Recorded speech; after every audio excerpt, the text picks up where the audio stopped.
பாருங்கள், இவ்வளோ சைஸ் புளி எடுத்துருக்கேன், 1.5 கிலோ தக்காளி எடுத்துருக்கேன். அதனால் இவ்வளோ புளி போதும்.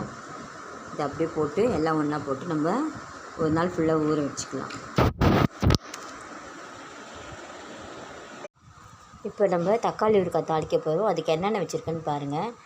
நான் 2 ஸ்பூன் கடுகு வச்சுருக்கேன், பூண்டு ஒரு 20 பல் பிடிச்சி வச்சுருக்கேன், கடுகு வச்சுருக்கேன், பெருங்காயம் இருக்குது, தாளிக்கும் போது போட்டுக்கலாம். இப்போ ஊறுகாய்க்கு போடுறதுக்கு வரமிளகா வறுத்து வச்சுருக்கேன், கடுகும் வெந்தயமும் வறுத்து வச்சுருக்கேன். இப்போ இதெல்லாம் நான் நுணுக்கிட்டு உங்களுக்கு காட்டுறேன். நான் ஒரு 6-7 மிளகா போட்டிருக்கேன். பாருங்கள், ஒரு 6 மிளகா போட்டுக்கிறேன். இப்போ இந்த தக்காளி எல்லாம் நம்ம போட்டு நம்ம மிக்சியில் அரைச்சிக்கலாம். அரைச்சிட்டு உங்கள்கிட்ட காட்டுறேன்.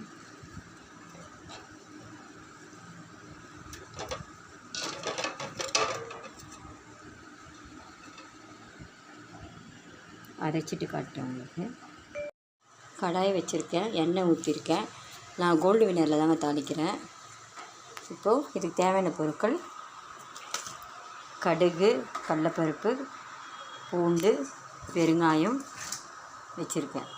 இப்போ நம்ம எண்ணெய் காஞ்சவொடனே போட்டுக்கலாம். பாருங்கள், எண்ணெய் நல்லா காஞ்சிடுச்சு. இப்போ நான் கடுகு, கடலைப்பருப்பு, பூண்டு, கொஞ்சமாக பெருங்காயம் போட போகிறேன். எல்லாம் போட்டு நல்லா ஒரு சவக்க வறுத்துக்கலாம்.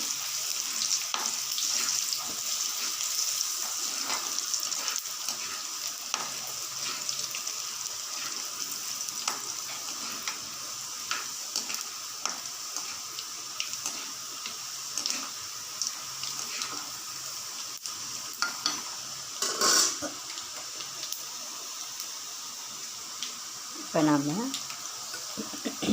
பாருங்கள், அரைச்சி வச்சுருக்கோம் இல்லையா, தக்காளி விழுத மெதுவாக போட்டுக்கலாம்.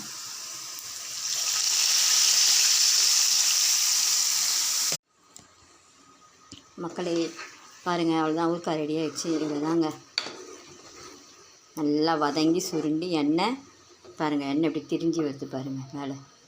இவ்வளோதாங்க தக்காளி ஊறுகாய். இதில் நம்ம சப்பாத்திக்கு, தோசைக்கு, இட்லிக்கு, சாதத்துக்கு ஊறுகாவும் தொட்டுக்கலாம், தொட்டும் பிசைஞ்சு சாப்பிட்லாங்க.